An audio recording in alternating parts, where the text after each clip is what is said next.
I'm Taylor Irvin, and I do vocals in a band called Horror from the Deep that we recently put together. And I'm going to do a tutorial on how to scream using inhales. I've seen a whole lot on exhales, specifics of exhales, but not very much on inhales. And the one I did, I'm not saying that he was wrong the way he taught it, but it's a lot different from the way I do. And, okay, alright, stand up. Alright, whenever you're doing inhales, as like both you know, your diaphragm, which is right about here, right about where my tattoos are, you're pushing out, like,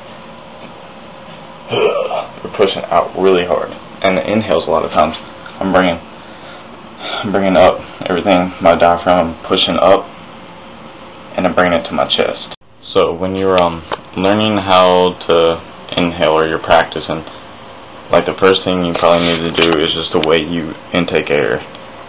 Okay, everybody needs to probably start with lows rather than breathes or any highs. So I'm going to show you how to do a low growl and then go from there. And if you can do a low growl, then you can eventually move to a high, probably by yourself. You know, I can still show you. Alright. If you've done exhales before, you know your diaphragm, you need to push out. If you know how to do exhales and not inhales. In inhales, it's kind of like you're sucking in and you're pulling everything up towards like your chest. You're bringing your diaphragm up instead of pushing out and down. Alright, so the first thing whenever you're doing like a low growl or something, your mouth position, you need to keep your mouth narrow for lows, wide for highs, and then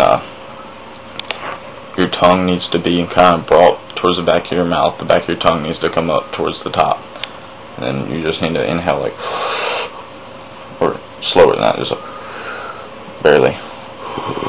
But just by breathing in without using your diaphragm, you should get like a crack or something.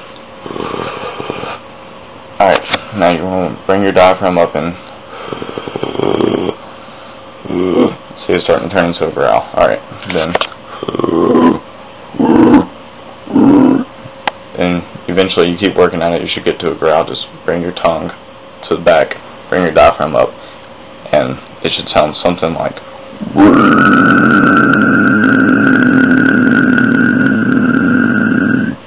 and yeah, that's basically it. Whenever doing with inhales, doing growls, you can hold them a lot longer than exhales.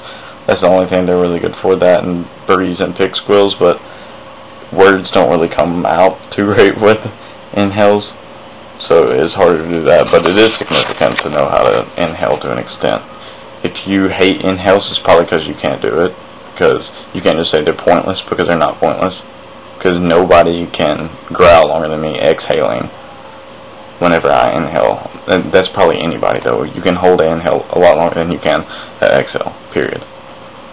But yeah, that's how you inhale screamo, yeah. Alright, thanks.